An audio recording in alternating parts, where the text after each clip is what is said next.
Partai Demokrat terbelah dua atau hanya satu yang benar yang telah melaksanakan KLB yang katanya dilakukan oleh kader-kader yang telah dipecat oleh Partai Demokrat yang katanya syaratnya jadi pemimpin kartu anggota partai harus sudah 5 tahun keanggotaannya. Ternyata katanya yang menjabat sekarang belum sampai 5 tahun. Sang mayor udah bisa jadi ketua partai milik keluarga mantan presiden tersebut. Wis, pokoknya kali ini kita diskusi banyak katanya aja. Lah, gua nggak ngerti juga asal muasalnya dan politik beginian harus diperdalam lebih jauh lagi. Seru sih sebenarnya melihat dua jenderal bermanuver kali ini. Jenderal KSP melakukan serangan yang tak terbaca oleh jenderal pemilik partai. Tahu-tahu KLB dan sang mayor hanya bisa melakukan jumpa pers. Hanya itu yang dia bisa lakukan. Nggak ada manuver sebelumnya. Nggak ada penghalangan massa. Nggak ada pembangunan opini di media massa. Tidak menggunakan kekuatan tekan. Katanya dia populer atau kader pada nggak dapat jatah kelamaan berdiri posisinya di luar circle pemerintahan. Pada lapar kadernya dan tidak terasa oleh sang mayor karena dia kenyang. Sang mayor juga sering dikatakan tidak cukup waktu untuk ketemu kader-kadernya sendiri. Kemana-mana dirinya tak tersentuh, terlalu berjarak dengan kadernya. Sering tutup pintu, kader lapar deh jadinya. Lapar perhatian, jangan tanya lapar kantongnya. Itu gosip disebarkan dari sisi jenderal. Atau beneran kita juga nggak tahu. Lalu mayor minta bantuan lagi ke Pak Jokowi. Catatan, sekali lagi minta tolong untuk memilih Demokrat KLB atau Demokrat SBY. Sebentar Mas Mayor, presiden ini bisa apa? Presiden tidak boleh masuk ke partai-partai. Presiden itu mandataris MPR,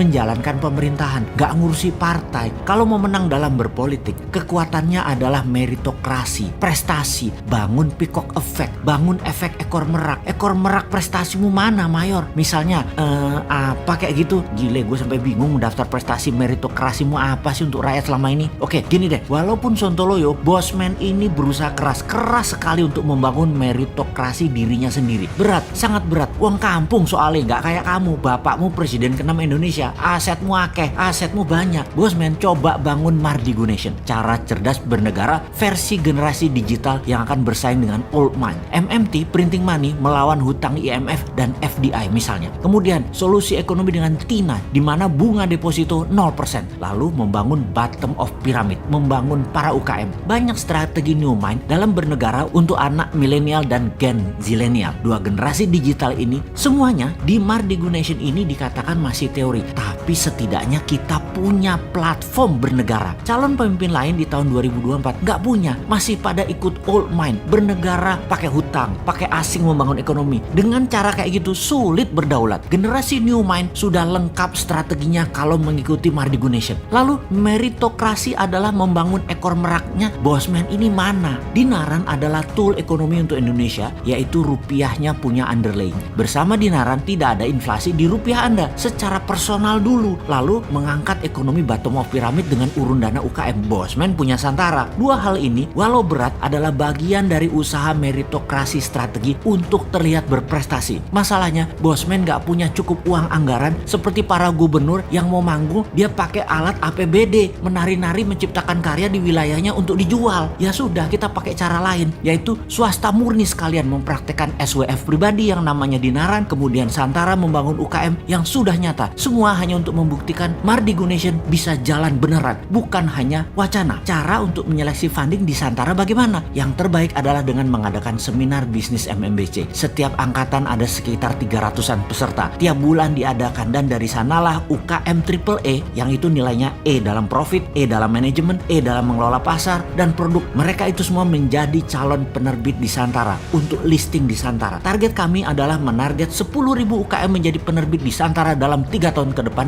dan menarget investor receh urun dana. Mulai dari dana ratusan ribu rupiah, 2 atau 5 jutaan berurun dana membantu UKM scale up. Ini akan membuka lowongan 200.000 tenaga kerja baru tercipta dari strategi ini. Sebenarnya kasihan ini Bosman yang merangkak berat untuk mengangkat ekonomi bottom of pyramid tanpa modal jabatan, tanpa modal anak orang kaya, tanpa modal politik. Banyak haternya lagi yang anti new mind, tapi tetap optimis, tetap semangat karena punya modal lain yang lebih jujur. Modalnya saudara setanah air yang percaya kekuatan gotong royong bisa menyelesaikan lemahnya bernegara dan lemahnya ekonomi secara bersama-sama agar Indonesia berdaulat.